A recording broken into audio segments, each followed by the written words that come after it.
Hello friends, this is Kavita. Welcome to my YouTube channel educational scope.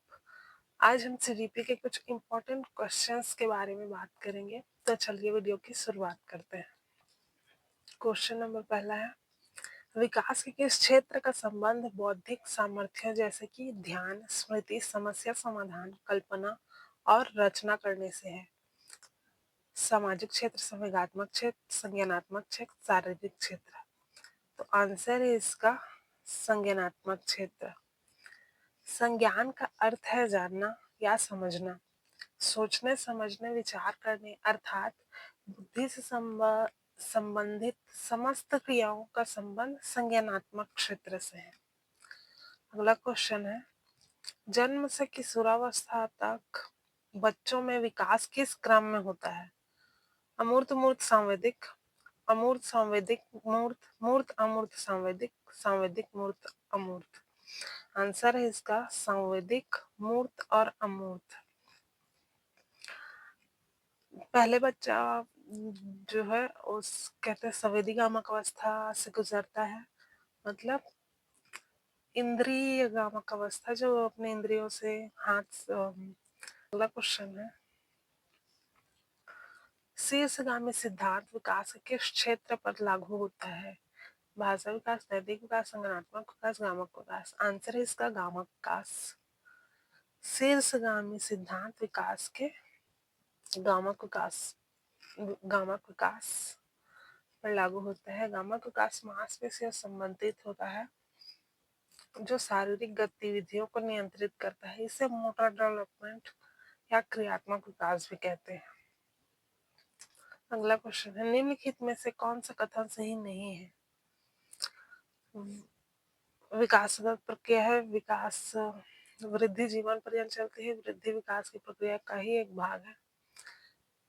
कथन सही नहीं है। पूछा, विकास वृद्धि एवं विकास दो अलग आयाम नहीं है। आइए समझते हैं। वृद्धि मात्रात्मक होता है और विकास गुणात्मक होता है। वृद्धि और विकास आपस में जुड़े हुए होने के बावजूद दो अलग अलग आयाम है।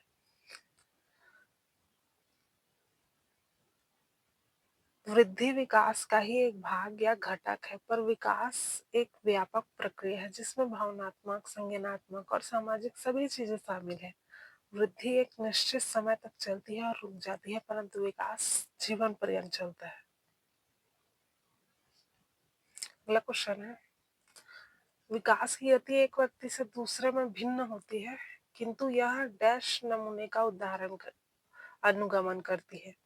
अप्रत्याशित, अव्यवस्थित, एड़ी से छोटी, क्रमबद्ध एवं व्यवस्थित। तो आंसर है इसका क्रमबद्ध एवं व्यवस्थित।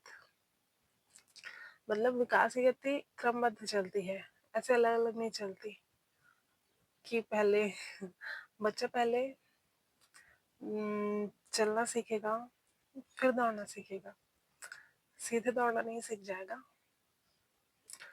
तो विकास की गति की जब हम बात करते हैं तो यहाँ प्रसव पूर्व अवस्थाएं, बीजावस्था, भ्रूणावस्था जैसी अवस्था एवं प्रसव उपरांत अवस्था, सेक्सावस्था, बाल्यावस्था, किशोरावस्था, युवावस्था दोनों शामिल हो जाते हैं, जो क्रमबद्ध रूप से चलता है, परंतु दो व्यक्ति में भिन्न से तात्पर्य है कि मान लीजिए दो बच्चे हैं, एक ही दिन पैदा होते हैं, तो इसका मतलब यह नहीं कि दोनों एक ही दिन से बोलना शुरू कर देंगे या चलना शुरू कर देंगे। दोनों की शारीरिक जो एबिलिटीज हैं वो अलग अलग डेवलप होंगी। अब ऐसा तो है नहीं कि पहले बच्चा किशोर हो जाएगा फिर बाल्यावस्था में आ जाएगा। तो ये एक क्रमबद्ध एवं व्यवस्थित है। भले ही किसी में विकास की गति धीमी हो सकती है, किसी में फास्ट हो सकती है। अगला क्वेश्चन है, विकास का वही संबंध परिपक्वता से है जो उद्दीपन का डैश से है। तो आंसर है इसका प्रतिक्रिया। विकास का वही संबंध परिपक्वता से है जो उद्दीपन का प्रतिक्रिया से है। कैसे है? शारीरिक, मानसिक, भावनात्मक, बौद्धिक विकास के सभी स्तरों को प्राप्त कर लेना परिपक्वता है। इसी प्रकार उद्दीपन प्राप्त करने के बाद जो होता है वह प्रतिक्रिया है। जैसे बिल्ली को मछली की गंध मिलते ही उसे खाने के लिए प्रेरित होना उद्दीपन है, और उसे खाने के लिए झपट लेना प्रतिक्रिया है, मतलब रिएक्शन है। उद्दीपन के प्रति उसने रिएक्ट किया। अगला क्वेश्चन है, गर्भ में बालक को विकसित होने में कितने दिन लगते हैं? आंसर है इसका 280 दिन। गर्भ में बालक को विकसित होने में 40 सप्ताह यानी लगभग 280 दिन लगते हैं।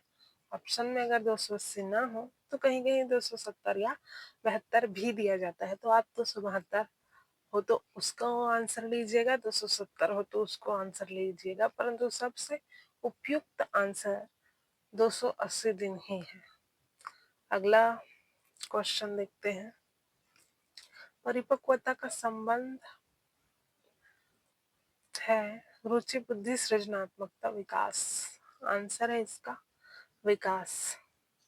हमने पीछे पढ़ा, तो आंसर है इसका विकास। वृद्धि को प्रभावित करने वाला कारक है आहार, स्वास्थ्य, पर्यावरण, ये सभी।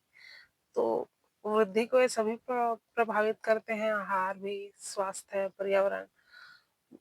बच्चे को एक विकसित होने के लिए एक अच्छा वातावरण चाहिए होता है, और एक अच्छा स्वास्थ्य चाहिए होता है, एक अच्छी जो है पोषक तत्व वाले आहार चाहिए होते हैं।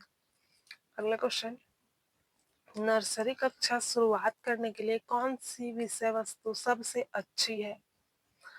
मेरा विद्यालय, मेरा पड़ोस, मेरा प्रिय मित्र, मेरा परिवार। तो आंसर है इसका मेरा परिवार। जब हम नर्सरी के बच्चे की बात करते हैं, उसे अपने आसपास की चीज जो सबसे ज्यादा वो दिखता है, वो अपने परिवार से ही वो कनेक्ट रहता है, और वहीं से वो विद्यालय आया हुआ होता है, तो उसे अपने मेरा परिवार विषय पर चर्चा करना उसके लिए सबसे अच्छा टॉपिक हो सकता है। अगला क्वेश्चन है, श्रम तथा गर्भ जैसी भावना, सॉरी ये गर्भ नहीं, गर्व होगा। श्रम तथा गर्व जैसी भावना का विकास किस अवस्था में होता है? तो आंसर इसका बाल्यावस्था। यदि प्रश्न में बाल्यावस्था के साथ साथ प्रारंभिक बाल्यावस्था दिया हो तो आपको आंसर प्रारंभिक बाल्यावस्था लेना है, अर्ली चाइल्डहुड। अगला क्वेश्चन है, शिक्षक को ज्ञान होना चाहिए बाल मनोविज्ञान का, शिक्षा संहिता का, अध्यापक विषय का, अध्यापन विषय, बाल मनोविज्ञान का। तो आंसर है इसका डी, अध्यापन विषय, बाल मनोविज्ञान, दोनों का। मतलब शिक्षक को ज्ञान होना चाहिए, तब जाके वो अच्छे से पढ़ा पाएगा। अगला क्वेश्चन, निम्नलिखित में से कौन सी पूर्व बाल्यावस्था की विशेषता नहीं है? अनुकरण करने की अवस्था, प्रश्न करने की अवस्था, दल या समूह रहने की अवस्था, खेलने की अवस्था। तो आंसर इसका खेलने की अवस्था। एक होता है, देखिए इसमें कंफ्यूज नहीं होना है, ठीक है। एक होता है टॉय एज, एक होता है प्ले एज।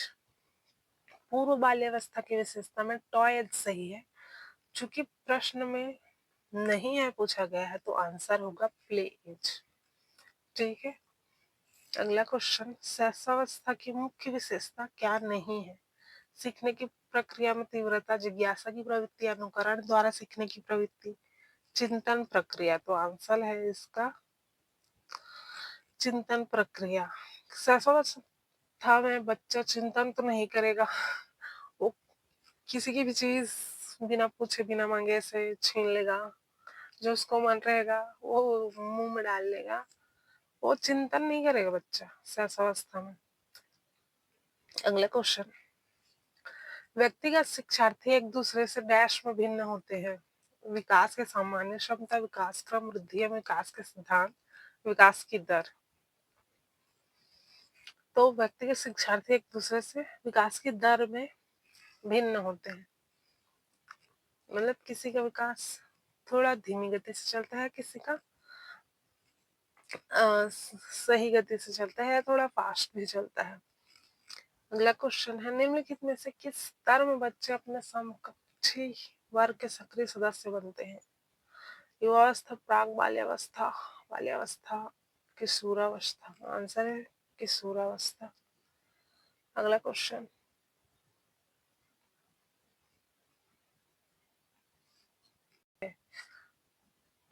मध्य बाल्यावस्था में भाषा डैश के बजाय डैश अधिक है?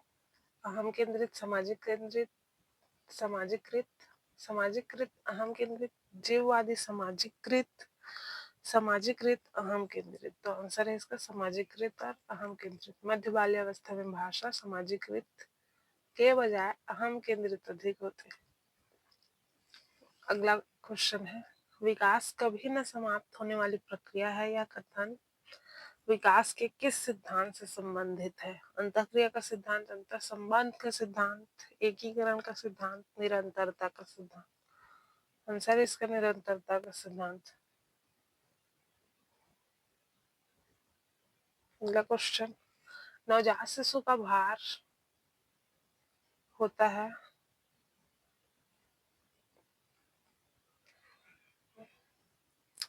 7 पाउंड।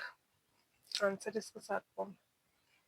अगला क्वेश्चन, इनमें से कौन सा विकास का एक सिद्धांत नहीं है? विकास संशोधन योग्य होता है, विकास केवल संस्कृति शासित और निर्धारित होता है, विकास जीवन पर्यंत होता है, विकास वंशानुक्रम और वातावरण दोनों से प्रभावित होता है। तो विकास केवल संस्कृति से शासित और निर्धारित होता है, ये आंसर सही है, मतलब गलत है।